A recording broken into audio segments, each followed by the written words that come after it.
اعضاء کی کہانی، اعضاء کی زبانی، اس عنوان کے تحت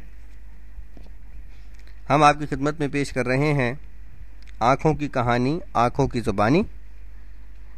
اس کہانی کا اگلا حصہ آپ کی خدمت میں پیش کیا جا رہا ہے، جو کہ تیسرا حصہ ہے۔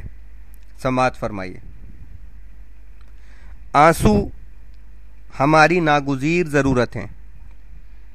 جسم کے دوسرے سرحدی علاقوں یعنی ناک کان کے لیے قدرت نے دو تین حفاظتی اقدامات کیے ہیں۔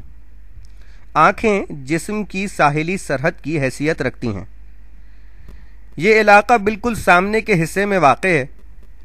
یہاں دشمن کے حملوں کے امکانات زیادہ ہیں۔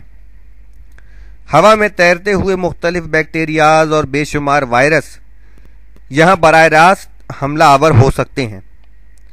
اس کے باوجود یہاں حفاظت کا ایک انتظام کیا گیا ہے، لیکن یہ حفاظتی انتظام دوسرے علاقوں کے دفاعی انتظامات سے کہیں زیادہ جدید اور مؤثر ہے۔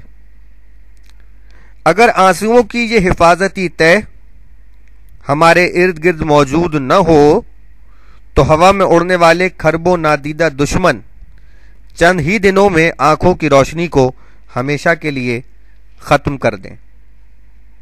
آرام کرنا ہم آنکھوں کے لیے بھی بے حد ضروری ہے۔ میں اور میری ساتھی آنکھ بھی آرام کرتی ہے، لیکن کس طرح اور کتنی دیر، یہ جان کر آپ حیران رہ جائیں گے۔ دراصل ہم دونوں آنکھیں باری باری آرام کرتی ہیں۔ آرام کا یہ وقفہ پلک جھپکنے کے وقفے کی طرح ہوتا ہے۔ جب آپ پلک جھپکتے ہیں تو ایک مرتبہ میں آرام کرتی ہوں، اور جب آپ دوسری مرتبہ پلک جھپکتے ہیں تو میری ساتھی دوسری آنکھ ذرا دیر کو اونگ لیتی ہے۔ ورنہ ہمیں آرام کہاں ملتا ہے؟ اکثر لوگ تو ہمیں سوتے میں بھی آرام نہیں کرنے دیتے۔ ان کی آنکھیں بند ہوتی ہیں لیکن حرکت کرتی رہتی ہیں۔ گزرتا وقت ہر چیز کو پرانا اور فرسودہ کر دیتا ہے۔ میری بہت سی خرابیاں پیدائشی بھی ہوتی ہیں اور بڑھتی ہوئی عمر کے سبب سے بھی۔ مثلا میرے عدسے یعنی لینس کے پٹھے کسی سبب سے بھرپور طریقے پر کام کرنا چھوڑ دیتے ہیں۔ بہرحال بینائی کا چشمہ اس مسئلے کو 95% یعنی 95% تک ختم کر دیتا ہے، دور کر دیتا ہے۔ میری بیماریاں بڑی سیریس مسئلہ ہیں، بہت ہی سنجیدہ بیماریاں ہیں۔ گلوکوما یعنی کالا موتیا بڑی خطرناک بیماری ہے۔ اس کی کمتر خطرناک صورت میں میرے عدسے کے آگے پیچھے والے حصے میں یا تو ضرورت سے زیادہ رطوبت آنے لگتی ہے، یا جس تناسب سے رطوبت کا اخراج ضروری ہے وہ اس تناسب سے نہیں آ پاتی۔ اس کی وجہ سے مجھ پر دباؤ بڑھنے لگتا ہے، جس کے نتیجے میں میرے عقب میں موجود آپٹک نرو کو خون کی سپلائی میں خلل واقع ہوتا ہے۔